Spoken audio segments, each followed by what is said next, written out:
Good morning, everyone, and thank you very much for joining me. This is the morning market review. It's Friday, the 4th of August. My name is Russell Shaw. I'm a senior market specialist at FXCM.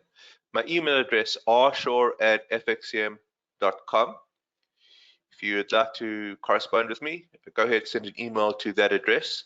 Just going to go ahead and bring up the disclaimers. We'll start off with the high risk investment warning.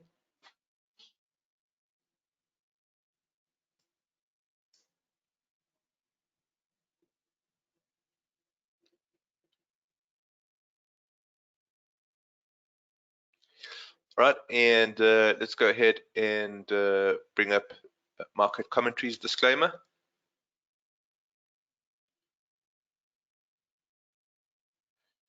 And just our references, MarketScope 2.0 and TradingView.com. So let's go ahead and bring up MarketScope. Let's take a look at US dollar to start.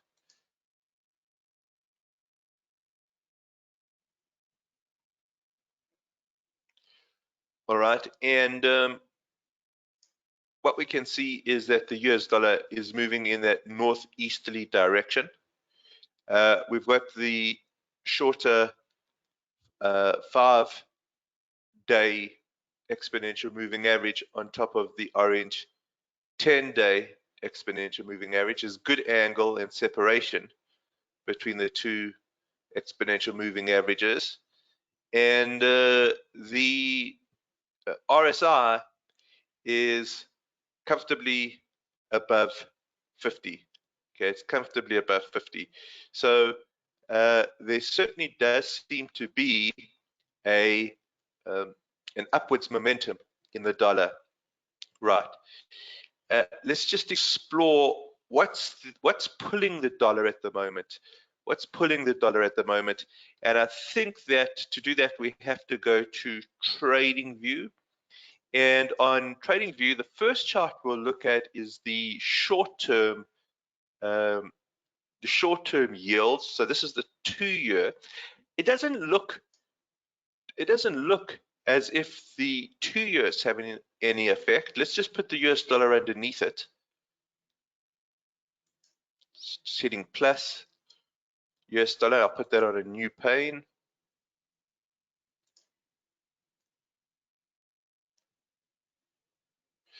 Okay, so yes, we've got 3 blue candles here, but the last 2 blue candles of the US 2-year yield are very short candles in terms of the real bodies, whereas you've got bigger bodies on the US dollar. What I think is having the influence is when we go to the US 10-year. Okay, this is interesting. So if we go through to the US 10-year, so the longer bonds, take a look what's happening here. So the yield in the long bonds are certainly having an effect. Can you see that the interest rate is pushing up here, and we've got 1, 2, 3, okay, and then you've got 1, 2, 3. So it seems that the 10-year bond market certainly having the effect there. It's worth keeping an eye on the resistance area here, right? Are we going to be able to see this as a key reaction level, or are yields going to move even higher? And it would seem if the yields move even higher, well, then we could pull the greenback up. And what's the greenback? Greenback is a safe haven.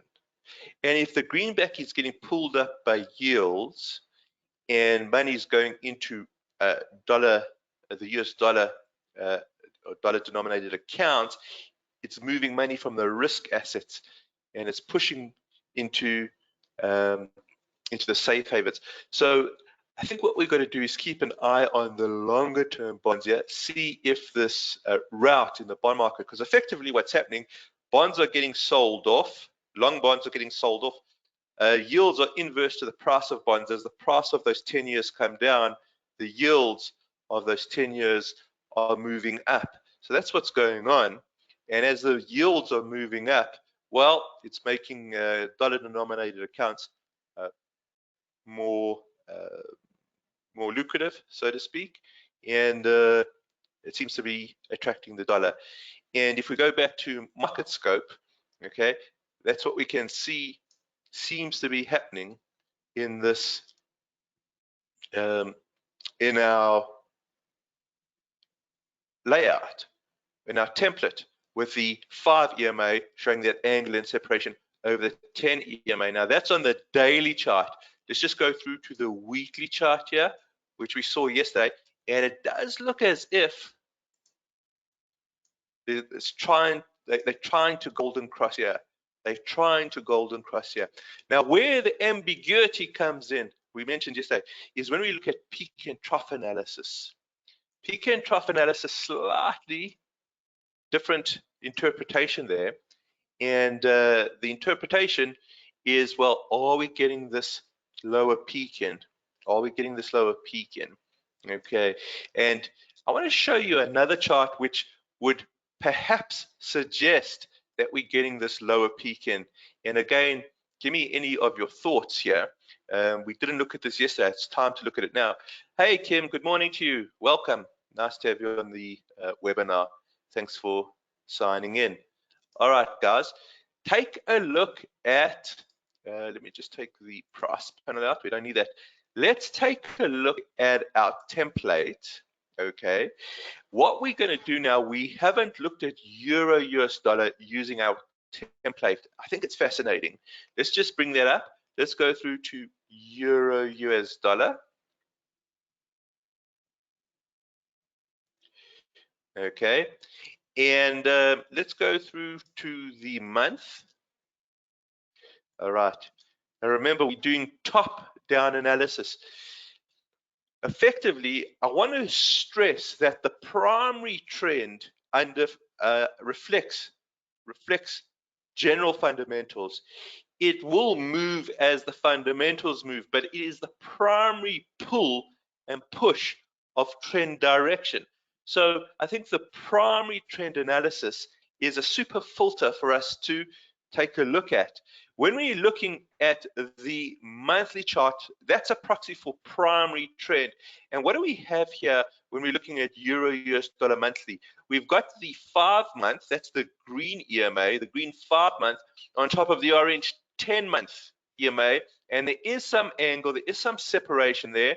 The angle's not terribly steep, but that's okay. It's still moving in a northeasterly direction. Take a look at the RSI. It is above 50. As long as it stays above 50, then that primary trend would probably have some sort of underlying bullish momentum to support it. So we've got to keep an eye on that RSI. So the monthly trend, which is a proxy for the primary trend, seems to be pushing Euro US dollar up. Okay, that's strange given that the US dollar seemingly is flat on that primary trend basis. I'll have a shoot to the US dollar very quickly. I'm going to come back to Euro US dollar. We'll go down to the Euro US dollar weekly, but just take a look at the primary trend for US dollar. It's flat. Okay, so a lot of the movement for Euro US dollar, going back to Euro US dollar, is coming from the numerator side. The euro seems to be moving as US dollar remains flat. Let's go down to the weekly time frame here. Okay, now we do have a movement in the northeast direction. That makes sense given the primary trend. You can see that the green 5-week exponential moving average is starting to hinge, starting to come down. The two EMAs are starting to converge. Okay, they're starting to converge. So there does seem to be a push out of momentum, a waning of momentum. So let's just reiterate this. I don't want to get lost in the translation. Primary Euro US dollar trend moving in that northeasterly direction. Weekly showing signs of a loss of momentum. So some sort of dip potentially, in that uptrend. All right, remember when we're talking about dips in the uptrend, okay, let's just take a look at it on Microsoft Word again. That's what we're looking at. In terms of the webinar, we're looking for dips in the uptrend. Not really breakouts per se, but more those pullbacks. Why? The question is, why should we be looking at the dips in the uptrend? Because we're looking at primary trend first. Primary trend is telling us that there is a movement from the point 1 to point 2 in a northeasterly direction. And then we look at the secondaries. What are the secondaries? The secondaries are the ebbs and flows, the zigs and zags, okay?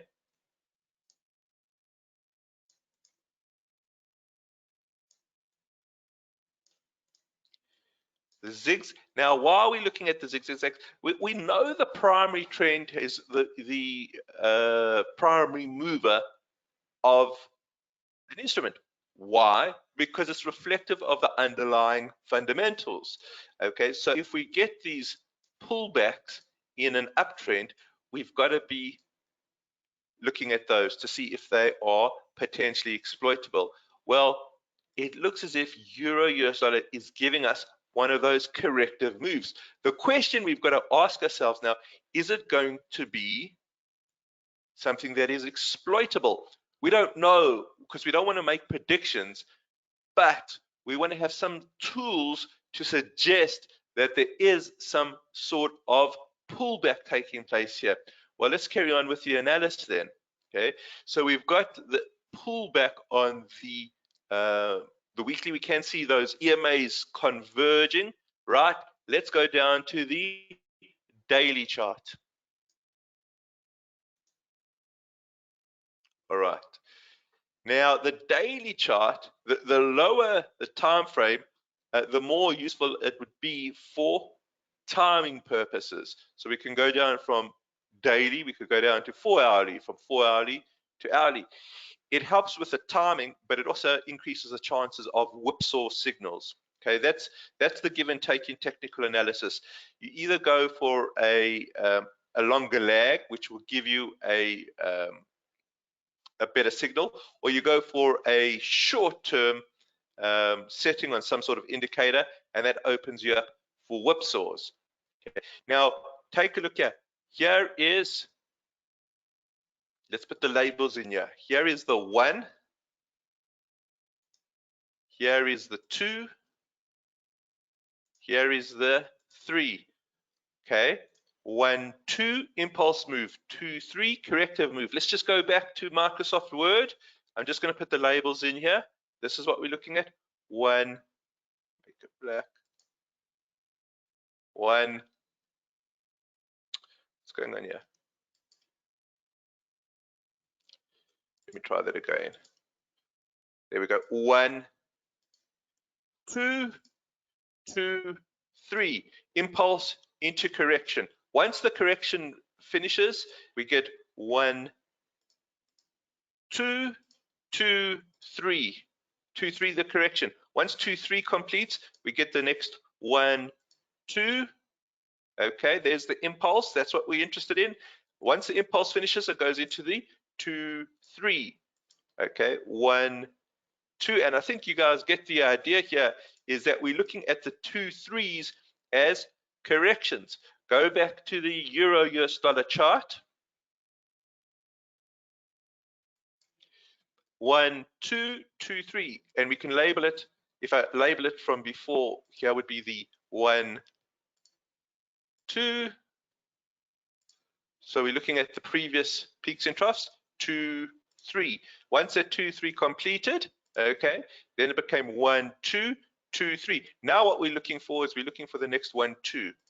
Okay, which would, now I don't know if we're going to get it. I want to be very clear.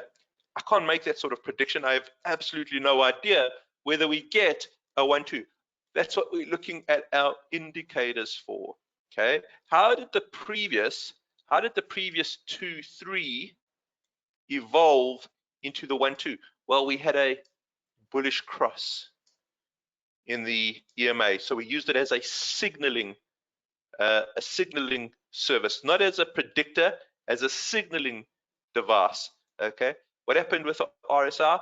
RSI popped above 50. Again, the longer it stays above 50, the greater the probability of a 1-2 impulse move. So what are we naturally going to be looking for here? We're naturally going to be looking for a golden cross in the EMAs, and we're going to be looking for a pop of the RSI above 50. There is a ramification for using these signals. There's a ramification, is that we're going to be late. Okay, we're not going to be able to catch the very bottom, okay, because these are lagging indicators, right? But we'll get pretty close to the bottom. We'll get pretty close to the bottom if and only if there's a good 1-2, if there's a generally long 1-2 impulse move. So we're looking to see if we get these crossovers. Now, I want to just show you guys something. The crossovers in of themselves is just another technical signal. If we didn't want to use the EMAs, okay, if we didn't want to use the EMAs, what we could do is we could just look at the candlesticks, and we could use a pivot point reversal. Okay, so this is the pivot point. It's the lowest candle in at least 3 candles. It's easy to spot in hindsight, and then you can see that you get the right candle that gives you conditions 2, 3, and then you've got your swing. Okay, similarly, we could put it over here, number 3. So we're looking at number 3 as a potential reference candle here, and if we get conditions 2, 3, price moving above the high and closing above the high, then we can see if there's a reference candle reversal. What's the big deal about reference candle reversals is that all swings have to start off with a reference candle reversal. Here's one as well. Okay, here's one as well. There's the swing. Here's one. There's the swing. And now, so you can look at your reference candle reversals, or you can take a look at golden crosses on your EMAs. You can look at golden crosses on the EMAs. You can look at dead crosses on your EMAs as well for bearish signals, right? So what we can do is we can go back, put on our EMAs, okay,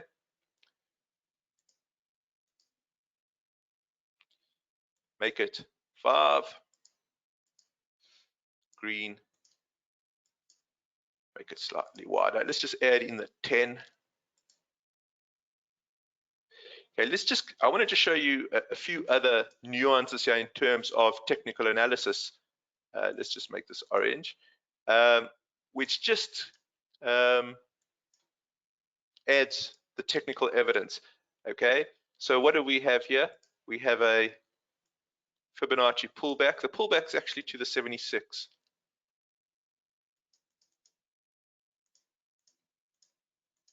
Okay, I just want to make the 76 a bit thicker for us.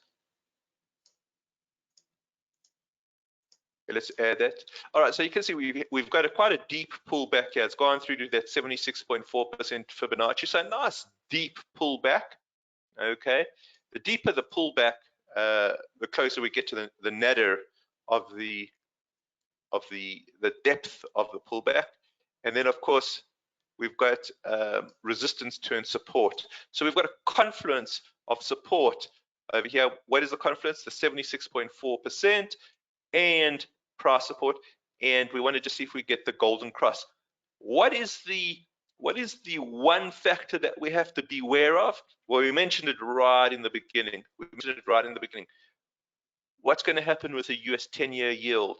If that US 10-year yield carries on being pulled up, in other words, if the 10-year bonds carry on being crushed in terms of price, yields move up, that could pull the US dollar up. If it carries on pulling the US dollar up, then the euro is going to have a problem developing in that golden cross. So we just got to be very mindful of what's happening on the US 10-year.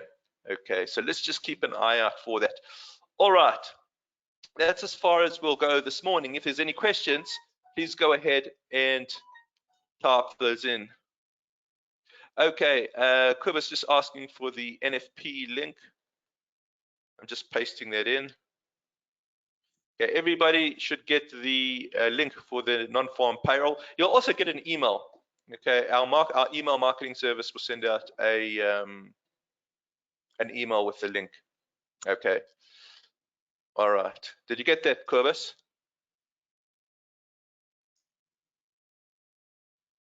Okay. All right, guys, let's wrap up here. I'll speak to you a bit later for the live trade. Thanks, guys. Cheers.